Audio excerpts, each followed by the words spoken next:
Which cryptocurrency is best for beginners? This is not financial advice. Please do your own research before making any kind of financial decisions.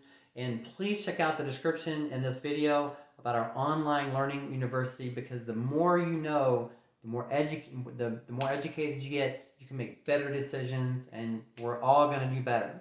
So we can learn together. But right now, for beginners, one thing I would consider is just downloading some kind of simple exchange, whether it's crypto.com or Coinbase or Gemini or whatever you're comfortable with.